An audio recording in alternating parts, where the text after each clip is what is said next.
All right, Atlantis, we are ready for the event. How about you?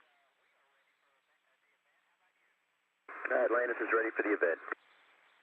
Okay, ABC News, this is Mission Control Houston. Please call Atlantis for a voice check.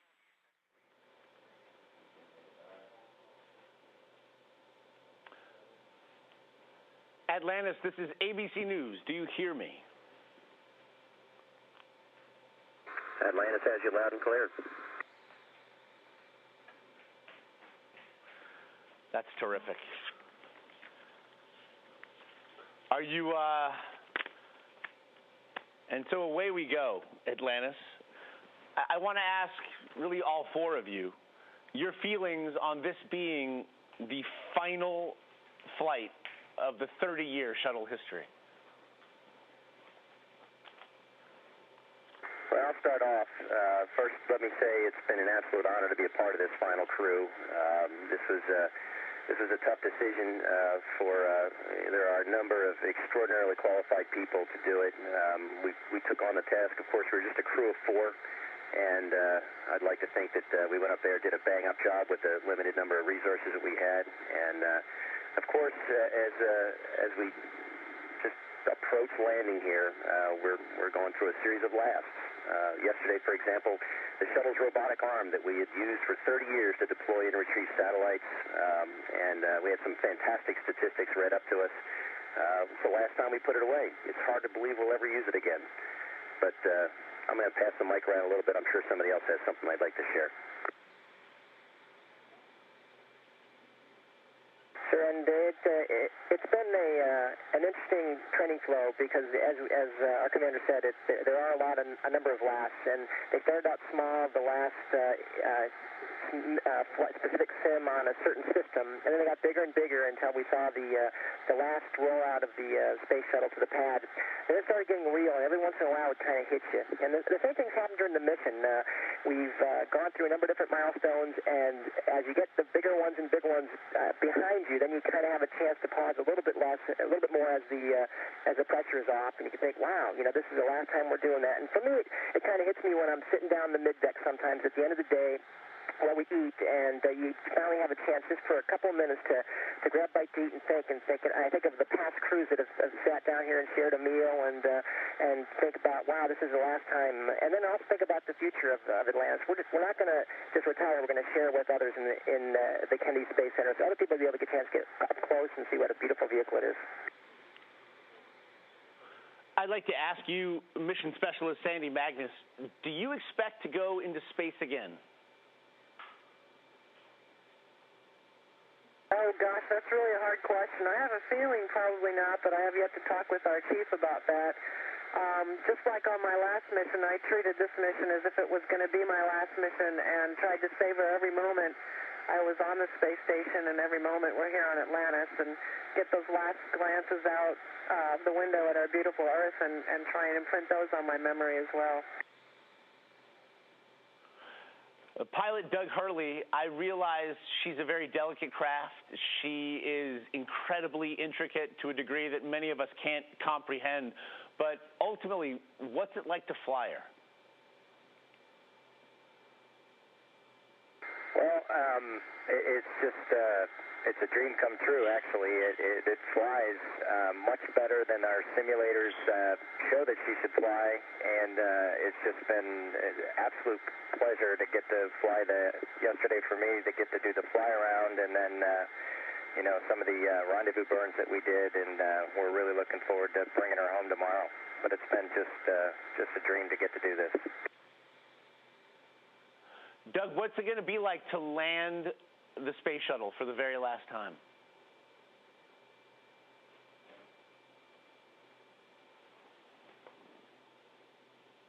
Doug passed it off to me because, the pilot is the pilot that left Cedar lands, and Doug would do an absolute fantastic job at answering that question. But I've had one opportunity to land before. It was extraordinarily exciting, but probably the one word I could say is it works just like the simulator.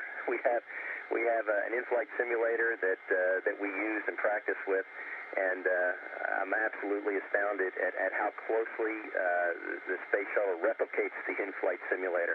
So we're going to have, I believe, a pre-dawn landing tomorrow. If we land on time, day or night, we're ready to come home anytime. Chris Ferguson, commander of the final mission of the 30-year space shuttle history, I want to ask you, what do you see as the future of the American space program? Well, we were discussing this just the other day. You know, it may seem like a sort of an ending, and I suppose to a degree it is. You know, the space shuttle's been with us. It's been the heart and the soul of the human spaceflight program for about 30 years, and you know, it's a little sad to see it go away. But you know, we have to understand these systems to operate and maintain are extraordinarily costly, and in order to go beyond, because of course the shuttle can only stay in low Earth orbit. In order to go beyond low Earth orbit again, we're going to have to pause. And we're going to have to stand down, and we're going to have to channel some of those resources that we use to fund and operate the space shuttle so we can build another vehicle. And we're going to go beyond again someday. Hopefully it's in the not too far distant future. And we'll turn over this low Earth orbit business, this space station servicing business to commercial companies. But hopefully in the not too distant future, you're going to see a heavy lift vehicle manufactured and by our commercial partners, designed by NASA in partnership. And we're going to go back to the moon, back to Mars. So the future is very bright. But at the moment, it's a little somber because we are saying goodbye to an old friend. Well, Colonel Rex Walheim, Mission Specialist, Sandy Magnus, Mission Specialist, Colonel Douglas Hurley of the Marines, the pilot, and to you, Christopher Ferguson, Captain of the Navy and Mission Commander, I know that we here at Good Morning America join with all of us watching at home in wishing you and Atlantis a very safe return.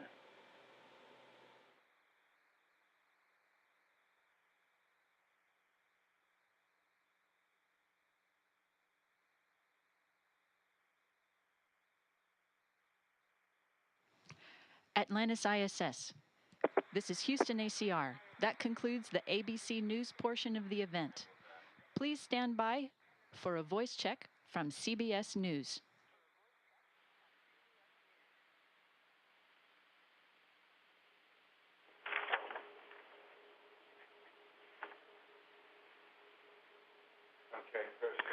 Atlantis, this is CBS News. How do you hear me? We have you loud and clear, CBS. Fantastic, fantastic. We should be ready to go in just 1 second. Was that? Okay. 3, 2, and. Hold on. And 3, 2.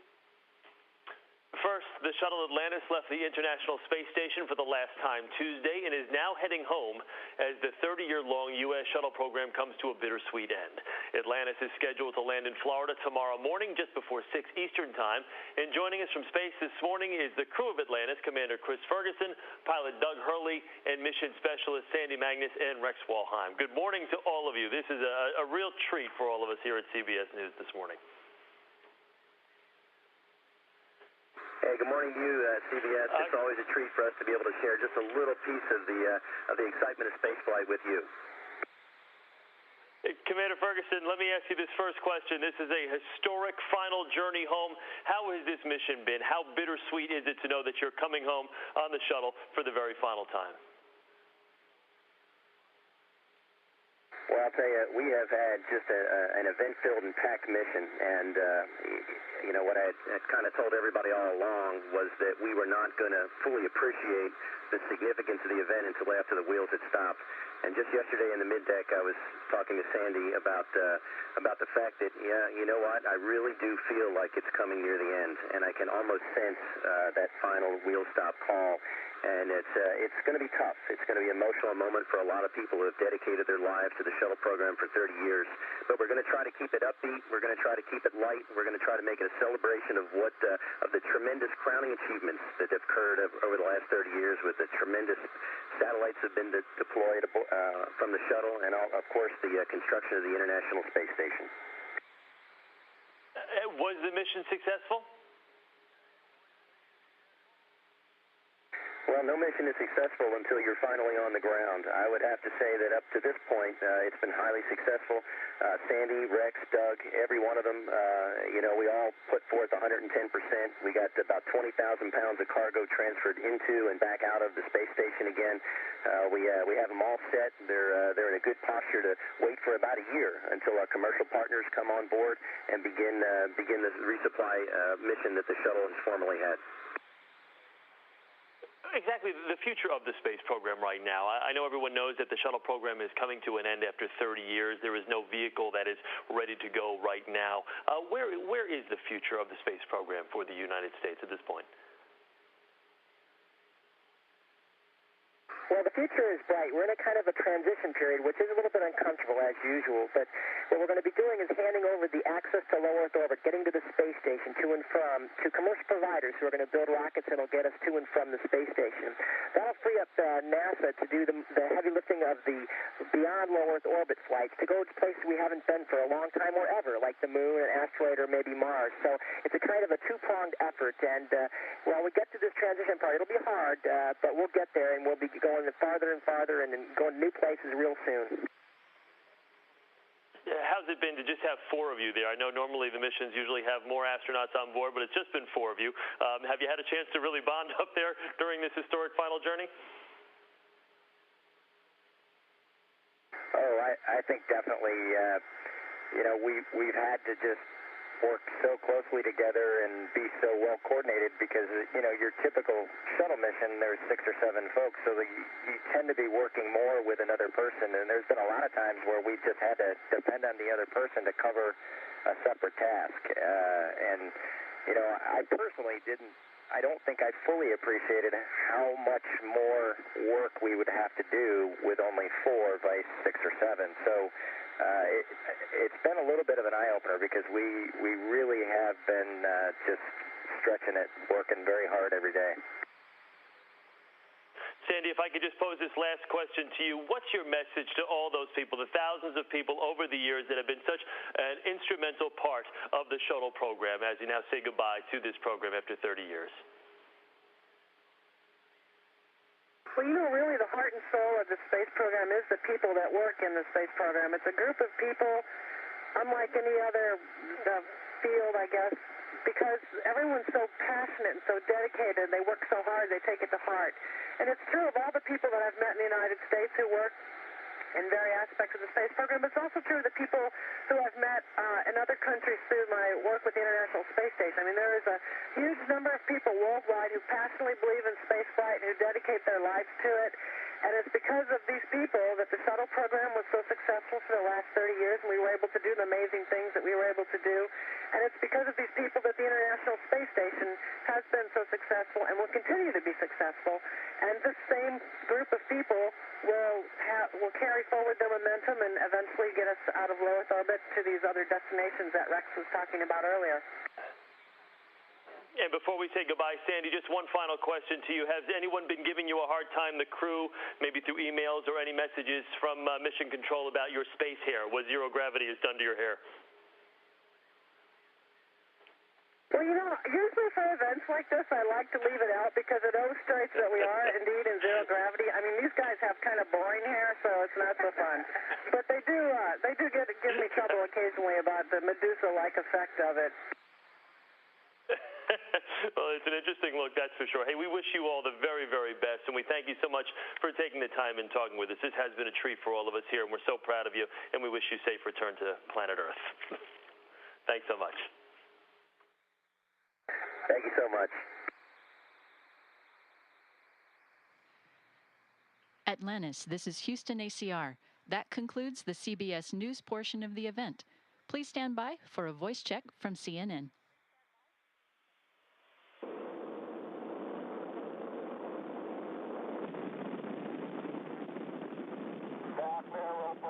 Go. 30 years ago, the first space shuttle launched into space. This year, the shuttle era ends. Let's take a look at the world's first reusable space vehicle. The space shuttle system has got 3 main parts. The orbiter, that one there, holds the crew and payload. The huge orange external tank holds fuel, and the two solid rocket boosters, those things on the side, provide most of the shuttle's lift during the first 2 minutes of flight. Now, all the components are usable, they're reusable, except the big orange tank. It burns up in the atmosphere after each launch. Now, fully loaded, the shuttle system weighs about 4.5 million pounds. For those of you who are counting, that's about 300 elephants. Columbia, Challenger, Discovery, Atlantis, and Endeavour have taken 130 flights in total into the final frontier. They carried more than 350 people into space. The shuttles have traveled more than 500 million miles, more than enough to get to the planet Jupiter. 2, 1, 0, and liftoff, the final liftoff of Atlantis. On the shoulders of the space shuttle, America will continue the dream. That was that stirring moment on July 8th at the Kennedy Space Center. The final shuttle mission that took off that day is wrapping up now. It began on July 8th with that incredible launch of the Space Shuttle Atlantis. There you see it heading toward the clouds, just about to go through. It was a cloudy day. There were some questions as to whether it was going to take off, but it did. An historic takeoff that was watched by over 1 million people in person, never mind those watching it on TV. Commander Chris Ferguson, pilot Doug Hurley, mission specialists Rex Walheim and Sandy Magnus have begun, well, they've been in space ever since that day. They're still there. There they are. Right now, the shuttle is flying above the Atlantic Ocean. Those astronauts join us live from space, where they're prepping for tomorrow morning's landing, 24 hours from now. Thanks to all of you so much for joining us. This is the last time the shuttle astronauts will ever be interviewed live on CNN. Let's start with Chris Ferguson, the commander. Chris, this is the last space shuttle mission. When you think of all that's been done in space and all that is being planned from here on, it almost feels like you are going to be a veteran of the golden age of space travel. Well, first off, hello, Allie. It's great to speak with you here, and welcome aboard the flight deck of the Space Shuttle Atlantis on her final day in space. You know, I wouldn't say this is the end of the golden age. It's certainly the end of perhaps a very specific age where just a select few can go into space. I think that what we're going to see in the next few years is a very broadening horizon, an opportunity for people who have never had an opportunity to go into space to at least get to low Earth orbit. And what we'll do is we'll turn over the reins of that business to our commercial partners, and that'll enable NASA to take the resources we put into the shuttle and hopefully go beyond low Earth orbit again in the not-too-distant future. Sandy Magnus, mission specialist, you enjoy, among other things that you do in space, you enjoy cooking. You've been known to cook up some special treats. I know you made Christmas cookies once, and you made salsa for the Super Bowl. You got anything planned for the final meal up in space? I don't have anything planned, but I may end up surprising the guys. You know, the problem with the shuttle missions are they're so busy, and this one has been incredibly busy. I haven't had time to do much space cooking, but I did give some tips to the space station guys, so if they had some time, they could try a few of my recipes. Chris Ferguson, we're going to be watching you very closely. One of the cities I spend my time in and live in is Philadelphia. You're a local from that area. What do you got to say to the folks down on Earth who are going to be watching you bring that thing in beautifully tomorrow morning? Well, you know, I guess what I said to the folks when they left Mission Control, one of our orbit ships, we spoke to them for the last time from orbit yesterday, and I said to them as they walked out of the room to look up and make a memory, and I'll say that to everybody who has an opportunity to perhaps see the landing real time or see the shuttle on the runway, is take a good look at it and make a memory, because you're never going to see anything like this again. It's been an incredible ride. Rex, how are you feeling about this? You guys are going to land. I mean, normally there's a sort of a camaraderie. There's a club of people who've flown on the space shuttle. That sort of club closes tomorrow. What's your feeling about this final landing? Well, I think it is historic in that nature, but I think it's going to open up a new era of spaceflight, because right now there have been a tremendous amount of people who've flown in space in the shuttle, the vast majority that have ever flown in space. But we want to take that next step, get access access to Earth orbit, low Earth orbit cheaper and more frequent. And we can do that by partnering with our commercial partners. And then that can allow NASA to really focus on the exploration, going beyond low Earth orbit, going to the harder destinations, asteroids, the moon, or Mars. And I think it's going to be an extremely enjoyable, extremely exciting time for NASA. It's just we have to get through this transition. Transitions are always hard, but we'll get through it, and we'll even have a brighter tomorrow. Well, the whole world's going to be watching when you all land tomorrow as you approach for the final time the landing of the Space Shuttle Atlantis. Good luck to all of you. Godspeed, and have a safe next 24 hours. Rex Walheim, Mission Specialist, Sandy Magnus, Mission Specialist, Chris Ferguson, the commander, and Doug Hurley, the pilot. Thanks to all of you, and we look forward to watching this. Of course, CNN will cover it live tomorrow morning. Coming up on American Morning at 8:10 Eastern Time, the head of NASA, Dr. Charles.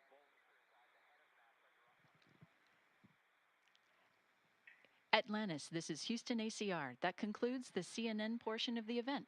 Please stand by for a voice check from Fox News.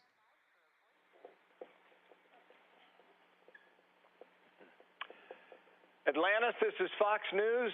How do you hear me? Hey, welcome aboard Atlantis' flight deck. We have you loud and clear. Terrific. My name is Bill Hemmer, and it is an honor to spend the next couple of minutes with you. I was there for the liftoff of STS-134. It was the shortest mission visible on Earth before the shuttle disappeared into the clouds after about a total of 12 seconds. But 135 was a beautiful liftoff, and congratulations to you as you wind down this mission. Okay, here we go, guys. Here are my questions to you. I've got 4 specific questions. I'm going to go in a bit of a different order. I'm going to start with the pilot, Doug Hurley, on this. Here we go. 3, 2, and 1. Astronaut Mike Fossum tweeted from space only a few hours ago a beautiful picture. And he said this on his tweet: "When will such a beautiful ship dock again to the International Space Station?" And I think that's what you and so many people down here in America are wondering. And to Pilot Hurley, you were driving at the time. What was that separation like, knowing it was the last time? It was just unbelievably breathtaking as we backed away from the ISS yesterday. You know, they plan it such that we get out to about 600 feet as the sun rises behind us, so it lights up the arrays first and then lights up the rest of the space station. It was just beautiful, and we really enjoyed, you know, one last lap around the International Space Station before we started heading home. It is such a structure that has been built over the past decade, and really remarkable accomplishment for NASA, and really the friends of NASA from all over the world. To the shuttle commander, Chris Ferguson, Gene Cernan is a man you know. He was the last one to walk on the moon 39 years ago. He wrote a piece that's out this morning. He said, "If we don't watch where we are going, we will end up where we are headed."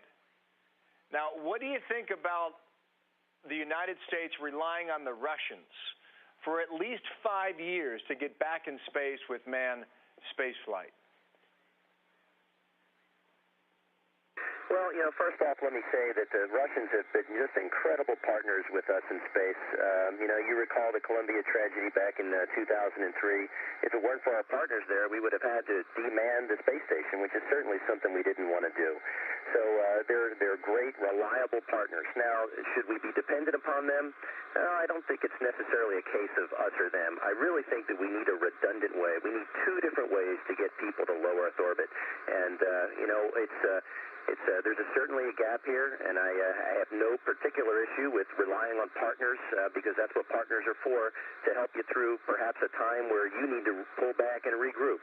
So, you know, it's a short hiatus, but I'm very confident in our commercial partners. We've seen SpaceX already launch an orbital vehicle and recover it safely in the Pacific Ocean, and there are other commercial partners that are not too far behind. So it'll be a few years. You know, I'm a little uneasy with just a single string to orbit, if you would. In other words, just one way to do it. But we'll recover from this, and we'll use the resources that were devoted to the shuttle program to do it. Yeah, you think about that gap. 25 years ago, Ronald Reagan invited the friends and allies of the United States to join the U.S. in its space program. And the result was that beautiful structure you left behind the International Space Station. To Specialist Sandy Magnus, then, on this question, what does President Obama need to do to help lead NASA to that next stage? Well, certainly I think we need a long-term space plan. You know, space flight is a very complicated business, and it takes plans that last longer than 2 or 3 or 4 years. We need a decades-long plan, and we need to stay focused on that plan, and we need to execute that plan. It's not something, you know, doing operations in space and developing vehicles that operate in space requires that sort of long-term thinking, long-term planning, and long-term commitment. So that's certainly a good place to start. Yeah, I hope you're right. Specialist Rex Walheim gets the toughest question today. What was the best wake-up song? Elton John, Paul McCartney, or Michael Stipe from REM?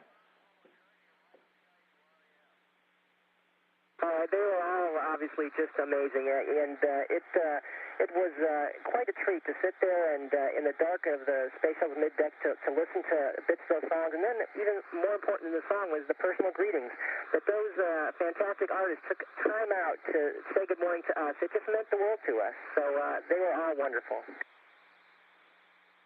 I bet it did. Thank you for your time. Come on home safely, okay? God bless you all, and God bless America. Thanks today. Thank you, Bill. We appreciate it.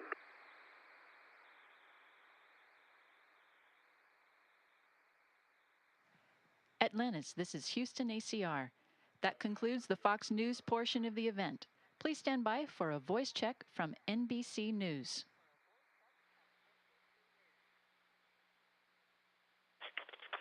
Atlantis, this is NBC News Washington. Do you copy? Hello, NBC. We have you loud and clear on the flight deck of the Space Shuttle Atlantis. Well, it's nice to see all of you. Last time we talked, we were in Houston, and you guys were preparing for this mission. This is Tom Costello. Commander Ferguson, let me ask you first. On that day back in Houston, you said to me that when you pull away from the space station, that's when this is really going to hit you. It's really going to resonate. Your thoughts on having pulled away now from the space station for the last time, you're on the last day of the last mission for the shuttle. Your thoughts on what all of this means for you and for America? You know, Tom, it's funny. We were discussing this just a little bit earlier with Sandy down in the middeck, and I looked at her and I said, "Gosh, you know, Sandy, it feels like it's really about to end." And for certainly our 9-month training flow and the first hectic 12 days of our mission, we didn't think we would ever see the end. But now we're beginning to, I guess, see the light at the end of the tunnel, if you can call it a light. But I'll tell you, when you pull away from the space station, it just makes you enormously proud that not just our country, but the global community can pull together the resources enough to construct that incredible vehicle in orbit. So as the space shuttle does retire, and we hate to see it go, we know that it's leaving an incredible lasting legacy, and of that we're just extraordinarily proud. And the space shuttle program should be extraordinarily proud of what it's left behind. Sandy, let me ask you to reflect on that as well. You had some very poignant comments about America's role in space when we talked back in Houston. So as now you pull away from the space station, you prepare for a landing, your thoughts, what have you reflected on over the last 2 weeks or so? Well, as Fergie said, we've been really busy, but when I was aboard the space station, I stayed up a little late and spent some time in the cupola. And just as when I was living on the space station, it's amazing when you look at that orbiting laboratory and think about all the people involved in building it around the world, and our role in America is starting that program and getting everyone involved in that program. And it just shows you what we can do when we put our minds to it and focus our efforts and commit. And I think with that same amount of commitment, that same amount of passion, that same amount of enthusiasm, we pretty much can do anything. And going to the moon or Mars or an asteroid is certainly our next step, and I anticipate we will be able to do that because of the people involved and the determination and commitment. Rex, let me ask you, through the miracle of technology, I'm talking to you from a hotel room in Orlando where I'm preparing for your landing. And some of that, it occurs to me, the incredible technology as a result of what space has brought to America, the technological capability for communication, whatever. Can you reflect back on what has the shuttle program done for America in terms of advancements, in terms of technology and medicine and science and what have you? Well, for number one, the first thing it is as a reusable spacecraft. You just hadn't seen that before, and there's really nothing like it. And it was going to be a long time before you get something that is so complex, so capable, and yet reusable. And then it gave us access to the low Earth orbit on a somewhat routine basis, and it allowed us to build the International Space Station. As far as medical breakthroughs, that's where the real money is going to be earned, so to speak, is on the International Space Station. We've now completed the International Space Station, so now we can enter an era of utilization where we do that groundbreaking research, where we can help find out how to make medicines target cancer better, how to understand how the human body reacts to long times in space, and also how to make an environmental system last for more than 6 months so we can take those long journeys to go out to the moon or to Mars. And so it's the space shuttle's enabled all that, and it's done an absolutely magnificent job. And Doug Hurley, when we were on the ground in Houston, you talked specifically about how you wanted to pay tribute to all the hundreds of thousands of people who over the last 30 years have contributed to this program. And given you the ability to be where you are right now. So as you prepare to return to the Kennedy Space Center, your thoughts on all of those people, and specifically the people on the ground now who are preparing for your landing and many of whom may be out of a job within the next few weeks. Yeah, we really, we really just want to honor them, and we've done our best up to this time on the mission to do that. And yeah, we're very excited about seeing those folks, especially the Kennedy folks, hopefully tomorrow morning, and just try to share the memories of the mission with them, and once again just convey how proud we are of them and what they've done over this 30-year program. It's just so inspiring to see the passion that all these folks have for space business. And, they put their careers into this business, into this vehicle. And, we owe it to them to just honor what they've done and honor their accomplishments. And, we were just lucky enough to be the ones that got to fly it. But, they're the ones that really made it happen. ABC last question. I'll tell you what, we'll wrap it up there. It's been an honor to talk to you. We wish you tremendous success on your return visit. We'll be on the ground waiting for you. Godspeed and safe return. Thank you very much. Thanks, Tom. Atlantis, this is Houston ACR. On behalf of the Audio Control Room, the NASA Television Production Team, and the JSC Public Affairs Office, it's been an honor to serve with you over the years and on this last mission of the Space Shuttle program. Thank you. That concludes the event. Hey, ACR, before you go, I'll tell you what, whenever we hear your voice, we know we're in space, and it makes us smile. Thanks so much for helping us bring the word to everybody in America about what we're doing up here. And we look forward to hearing your voice aboard the International Space Station. And wherever we go beyond the Space Shuttle, we hope you're there.